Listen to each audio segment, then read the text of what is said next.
So hello everyone. पिछले video में हम लोग देखे थे डेटाबेस मैनेजमेंट सिस्टम के आर्किटेक्चर को, और हमने बोला था कि अगले वीडियो में हम लोग देखेंगे कि tears architecture database management system के क्या होते हैं। ठीक है, तो आज हम लोग देखने वाले हैं टीयर्स आर्किटेक्चर को डेटाबेस मैनेजमेंट सिस्टम के। तो सबसे पहले बात करते हैं कि टीयर्स आर्किटेक्चर होते क्या हैं। तो टीयर आर्किटेक्चर क्या करते हैं? टीयर आर्किटेक्चर डिफाइंस करते हैं कि हमारा जो यूज़र है, हमारा यूज़र एप्लीकेशन और डेटाबेस के बीच में इंटरेक्शन कैसे होगा। ठीक है, कि टीयर आर्किटेक्चर डिफाइन करता है कि इंटरेक्शन बिटवीन यूज़र एप्लीकेशन और डेटाबेस में, और ये हेल्प करता है किस चीज़ में? डिसाइड करने में, क्या? सिक्योरिटी, परफॉर्मेंस और स्केलेबिलिटी को। ठीक है, और कितने तरह के टीयर आर्किटेक्चर होते हैं? कॉमन मॉडल क्या होता है? टीयर 1, टीयर 2 और टीयर 3। ठीक है, तो अब हम लोग बात करते हैं टीयर 1 आर्किटेक्चर के। ठीक है, टीयर 1 आर्किटेक्चर क्या होता है? ये सिंपलेस्ट आर्किटेक्चर होता है। ठीक है, ये टीयर 1 आर्किटेक्चर एकदम सिंपल आर्किटेक्चर होता है।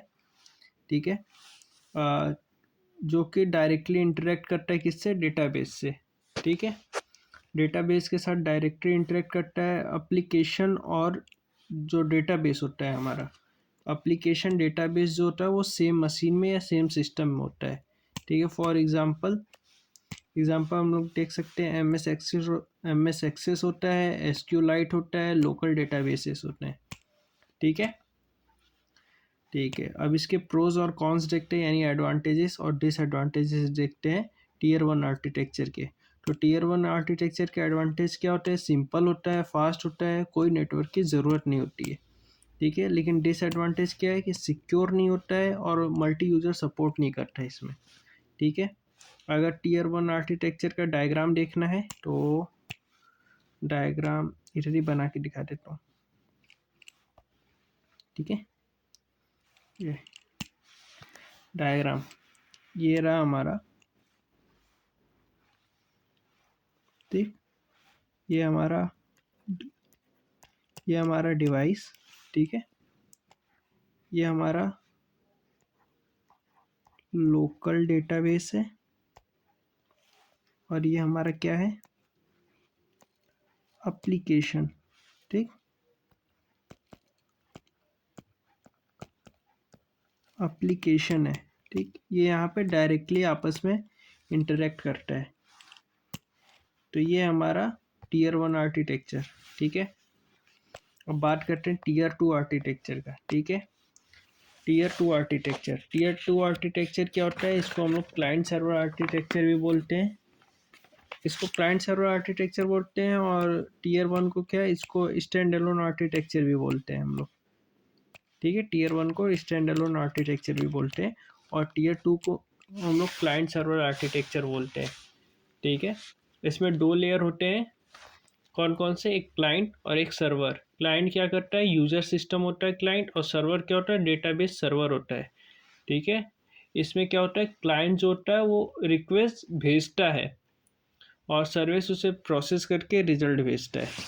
ठीक है, तो ये दो लेयर के होते हैं, क्लाइंट और डेटाबेस सर्वर।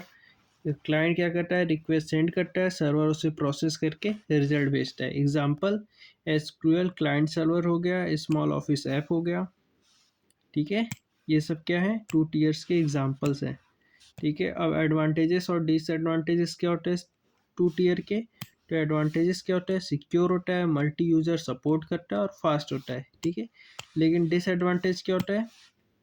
सर्वर ओवरलोड हो सकता है, पॉसिबल है, और नेटवर्क डिपेंडेंसी होता है। ठीक है, नेटवर्क पे डिपेंड करता है ये। अब टीयर 2 का अगर हम लोग डायग्राम बनाएं तो टीयर 2 का डायग्राम कैसे बनेगा? टीयर 2 का डायग्राम ये रहा हमारा।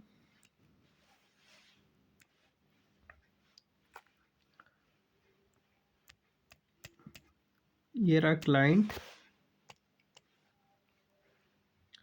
ये रहा सर्वर। ठीक है, क्लाइंट में क्या क्या आएगा? User application. यूज़र किससे, एप्लीकेशन से इंटरेक्ट करेगा, ठीक।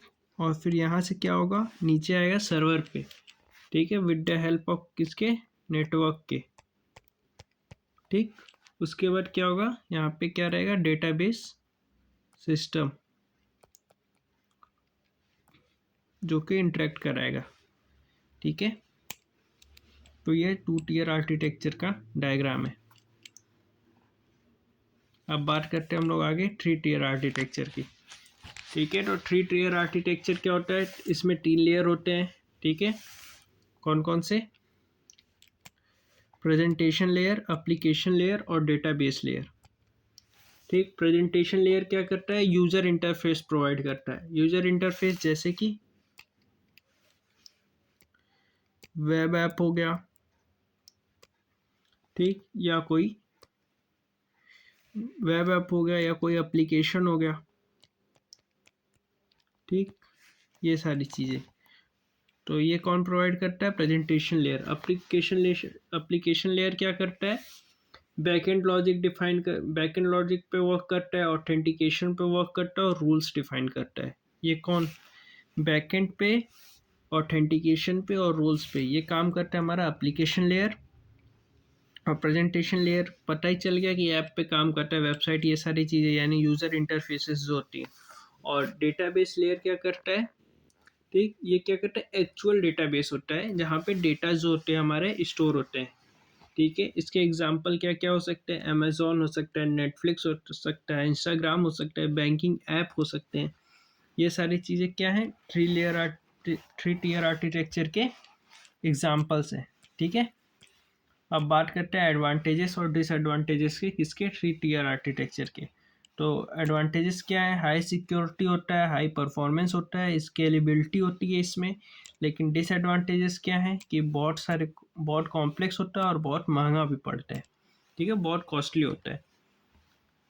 तो ये था हमारा, तीनों टीयर्स कंप्लीट हो गए हमारे, टीयर्स आर्किटेक्चर। अब कंपेयर कर लेते हैं इनको, टीयर कंपेयर करते हैं, टीयर 1, टीयर 2, टीयर 3 को। तो टीयर 1 क्या होता है, लेस सिक्योर होता है, लो सिक्योरिटी होती है इसमें, लो स्केलेबिलिटी होती है, ठीक, टीयर 1 में। क्योंकि दोनों क्लाइंट जो होता है, यूज़र और जो डेटाबेस होते हैं वो सेम लेवल पे होते हैं, ठीक है। टीयर 2 इसको स्टैंड अलोन भी बोलते हैं टीयर 1 को। टीयर 2 क्या है, क्लाइंट सर्वर है। इसको, इसमें क्या होता है, मीडियम सिक्योरिटी होती है, मीडियम स्केलेबिलिटी होती है as compare to tier 1। Tier 2 better है, बट इसमें भी उतनी ज़्यादा सिक्योरिटी और स्केलेबिलिटी नहीं होती है, ठीक है। इसको क्लाइंट सर्वर आर्किटेक्चर भी बोलते हैं, टीयर 2 आर्किटेक्चर को। अब बात करते हैं टीयर 3 आर्किटेक्चर। ये सबसे ज़्यादा सिक्योर होता है और सबसे ज़्यादा स्केलेबिलिटी इसी में होती है, ठीक है, टीयर 3 आर्किटेक्चर में। तो अब बात, लास्ट में कंक्लूजन क्या निकला, कंक्लूजन हमारा ये रहा कि टीयर 1 सिंपल होता है, टीयर 2 को क्लाइंट सर्वर आर्किटेक्चर बोलते हैं, टीयर 3 सिक्योर होता है और मॉडर्न होता है, ठीक। आज के टाइम पे सबसे ज़्यादा यूज़ कंपनियां जो होती हैं वो यूज़ कर रही हैं टीयर 3 आर्किटेक्चर को, ठीक है। आई होप आपको टीयर्स आर्किटेक्चर DBMS का बस समझ आया होगा। तो मिलते हैं आपको अगली वीडियो में, तब तक के लिए बाय बाय, अपना ख्याल रखिएगा और चैनल को सब्सक्राइब कर दीजिएगा, वीडियो लाइक कर दीजिएगा।